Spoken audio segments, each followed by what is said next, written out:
I'm at Stratford-on-Avon at the Shakespeare Memorial Theater. There are many fine actors here at Stratford. Charles Lawton, Laurence Olivier will be here a little later, Paul Robeson, Sam Wanamaker, but the greatest of all thus far, by all the notices and by the acclaim, has been the American Paul Robeson. Robeson is playing Othello, which he's played in New York, which he's played over a number of years. We'll be talking to Paul Robeson about the theater, we'll be talking to Paul Robeson about the concert stage, and we'll be talking about anything else that might come up. Going in 5. A few minutes ago, the curtain came down on Othello, and the cast was given a thunderous ovation for a performance exceptionally well done. And right now, I am backstage in the dressing room of the star of Othello, Paul Robeson. Part of Othello is difficult. The decline and decay of a big man, a proud man, overcome by jealousy. Paul Robeson, hearing that applause, taking all those bows, is that something that you now take for granted? Well, first, Mr. Evans, I'd like to say how nice it is to have somebody over here from home, and would say that no, this can never be taken for granted, and it's one of the finest things to hear, this reception of performance like we've had tonight. How do you feel? I remember recently hearing that you were quite ill, and the acting that you do now takes so much out of a person. How do you feel? Oh, no, I'm feeling fine again. What you heard, I really had a little influenza, which anybody could have, but I'm over it fine and feeling in great shape. Paul Robeson, you've been playing Othello for more than 15 years now, playing it back home in America, here in England and elsewhere. By now, can you play Othello pretty much with your eyes closed? No, I would say that's like... one can do a concert with their eyes closed or playing an opera. And playing one of the great plays of Shakespeare, no, one has to think about it deeply and feel it deeply every time. I saw you play Othello on the New York stage. Jose Ferrer played Iago. Here at Stratford-on-Avon, Sam Wanamaker plays Iago. Now, does a different Iago have a different effect on you? Well, well, they were two different Iagos. I would put it this way. Let's take one illustration. For example, my first entrance, you remember, I come in and I say, well, 'tis better as it is, and sound off. In the New York production, now beforehand, Iago and Othello, we'd been off stage, and he'd come to tell me that Brabantio was looking for me with his retainers, and I'm in great danger, and we come rushing on the stage, sort of along the streets of Venice, and he says, I thought to have yerked this chap in the ribs talking about hurting you, Othello, and I said, well, 'tis better as it is. And he says, but this Brabantio is very powerful, and he may divorce you. And I say, well, never mind, my services, which I've done the senior shall outtongue his complaint. And then you remember I really went into something, and 'tis yet to know I fetch my life and being from men of royal siege, and my demerits may speak unbonded. And the theater was wired, you know, and it sort of bounced all around the place. Now, this time, in this particular Othello, this time with Sam, he says, well, now we figured this out. Paul, you've just been in to see Desdemona. You just come out of the house, and you're feeling very happy and everything, and he says, well, I just saw this guy, and he was saying, well, we're going to yerk him. He's going to yerk you in the ribs. And I said, well, 'tis better as it is. That's okay, you know. And Desdemona, you know, she was just fine. And then he says, but you better look out. I said, well, that's all right. Well, I've done my bit for the country, and I'll be all right. And then I say, and 'tis yet to know I fetch my life in being from men of royal seat. And the house isn't wired either, so this gets quite to be a little different. So one is a much more intimate performance, the one here, or we think maybe a little more truthful. The other was based on sounding off, so to speak, letting it ride. So I've had to suit my performance to each production, I would say, not only to each Iago. Do you suit your production to a different director? I should say this is of the essence. Mr. Richardson, for example, felt very deeply about making Shakespeare. That's Tony Richardson, who's directing you here. That's right. Here and, you know, he was the director of Look Back in Anger and one of the leading directors here in the English theater. And he felt that Shakespeare should be a little modern in feeling. And you see, we've got a lot of scenery going up and down to different levels and so forth, whereas the New York production under Miss Margaret Webster, again, fine, obviously, producer of Shakespeare, it took on a little more, let's say, a little more classic value there. Very arguable which is best. I've been very happy with this one, I must say. Mr. Robeson, I don't want to impose any more on you backstage here at the Shakespeare Memorial Theater. You've just been through 2 performances, 1 matinee and 1 evening. Thank you so very much for talking with us. This is Cliff Evans reporting from England, from Stratford-on-Avon. Now back to Monitor at Radio Central.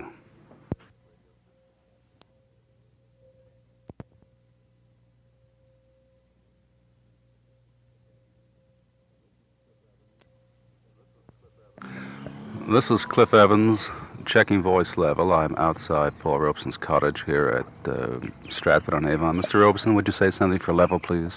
Well, I would just have an apartment here in Shottery Lodge. Exactly like cottage, but a very beautiful spot here.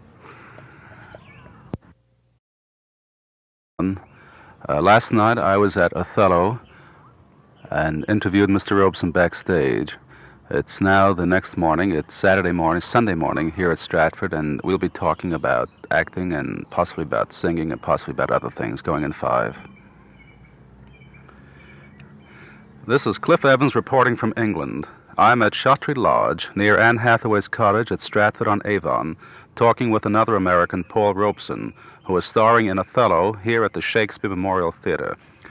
Paul Robeson, do you find any difference between the American audience and the English audience? Well, I suppose I do. In this sense, I would say that in America, and in the theater, and in the concerts, that we put a lot of pressure on the artist. We want him to deliver every time, and every time is the first time. Here, after one finds that an audience gets to know you and like you, and they sort of just come to enjoy what's happening, and don't put quite so much pressure on, I would say. On the other hand, the reception of Shakespeare in America and the audiences here were very, very, very close together in their warmth. How is your singing voice? I ask because recently you were quite ill. Well, I was just ill from a little influenza and from being a little tired from a long tour, but I'm back in fine shape and quite well again, and the voice seems to be holding up all right. Well, maybe we can push you a little bit into a bar or two. Do you keep your voice in shape? Do you practice between concerts much as a violinist and a pianist practice? Well, no, I don't. What I do is, instead of doing scales, I sing what I would call very vocal songs. But I would like to, get here that I'm not an opera. I'm a folk singer. I sing a lot of songs of different kinds. But I would put it more in your territory, that I sing in auditoriums which are wired, and from my point of view, there's no need to project. This, for many artists, is heresy, because you want to prove that you can just tear down that back gallery, from no matter how bad the acoustics. But I find that modern sound can make it all right. So I think of radio. I'm singing in somebody's ear, so there's no need to project. You just say, "Water boy, where are you hiding? Now if you don't come, I'm gonna tell your daddy." Or if you're gonna do another, "Prashai moisin umirayo." Somebody's good enough. One just talks. It doesn't project it, so there's no need quite to do all the exercises every day. Just if you talk well, maybe you can sing all right. Well, the name of Paul Robeson is associated with such American classics as Waterboy, of which you just gave us a sample, Old Man River, Road to Mandalay. Is there any one American song which is your favorite? Well, I would say that I would say the whole group of the music of my own folk, of course, the Negro spirituals from the South, which I grew up with. Always been strange to me that these songs I've sung from childhood will merit $3 or $4 at the box office. And certainly some of the popular melodies and the blues. I also play it a little cool, love some of the blues. And, but you haven't told me. Is there any one favorite that you have? Well, it's very hard. I would say it would go into Waterboy or Swing Low Sweet Chariot. And I must say, for my money, Mr. Kern, Jerry Kern, and Oscar Hammerstein wrote a very great one with Old Man River. And I suppose for popular consumption over the world, it would be that one. And among Negro spirituals, is there any one that you prefer just a little bit more than the others? I would say my favorite there would be No More Auction Block for Me, a great favorite of my father's and one that he might have sung. No more auction block for me. No more, no more. No more auction block for me.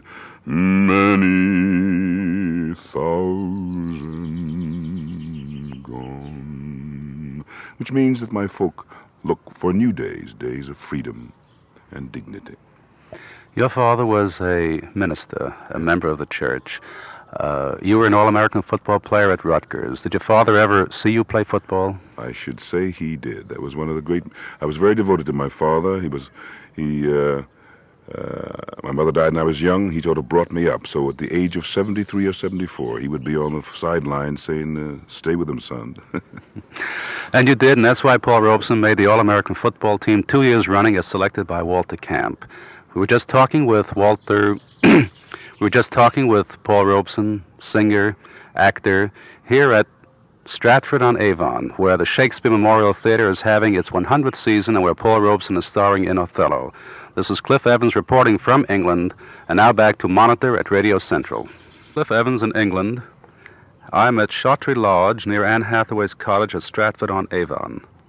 I'm talking here with Paul Robeson, discussing the theater, discussing music, discussing Americana. Paul Robeson, you were born in Princeton, New Jersey, the son of a Methodist minister. Educated at Rutgers College, where you were elected to Phi Beta Kappa, where you made the All-American football team at N for 2 seasons, and then to Columbia Law School, and since then a great actor and a great singer. Here you are now in England, at the Shakespeare Memorial Theater, at age 61. What does it mean to you to be an American?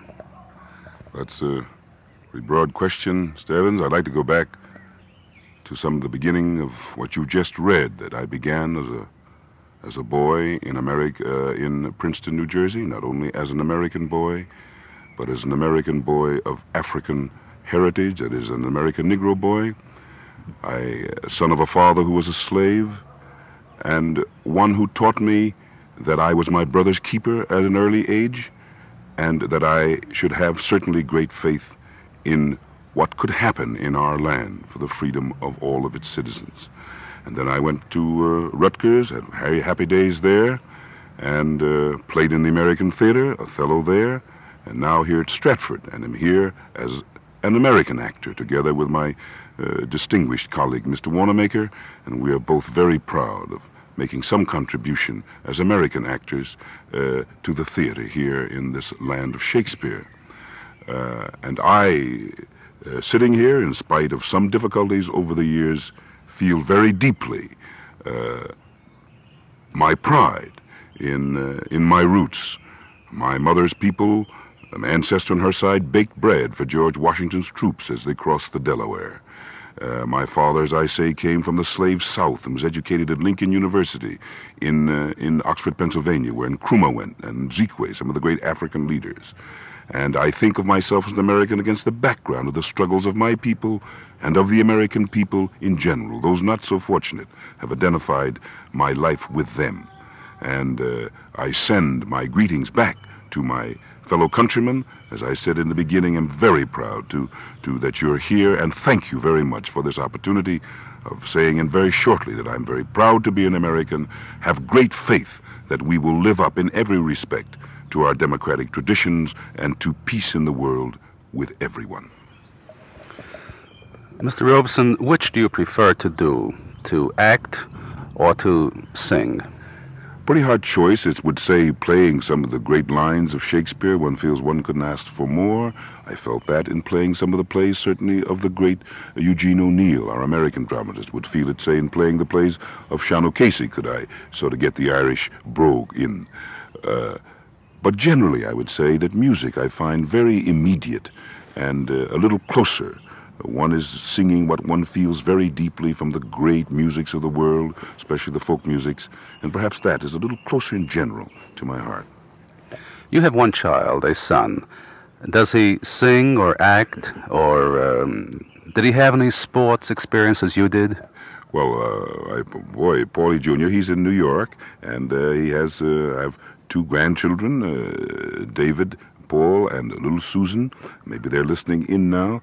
And he was a fine athlete, you know. He was at Cornell and was a fine football player, as an electronics engineer. He's made some recordings of mine, very good ones. And Once, I remember in 45, talking about Othello, we were on tour, and as a freshman, he was going great guns. They were playing against Yale, and somewhere I would be about to go into one of my speeches, and somebody would whisper in my ear just before, instead of the words of Shakespeare, would say, "The kid just caught a forward pass." And so I'd go off stage and say, he just made a wonderful tackle. He's a great kid. And this is what happens on stage while the great Othello is being played. This is Stratford-on-Avon, where the Shakespeare Memorial Theatre is having its 100th year. Cliff Evans reporting from England. Now back to Monitor at Radio Central.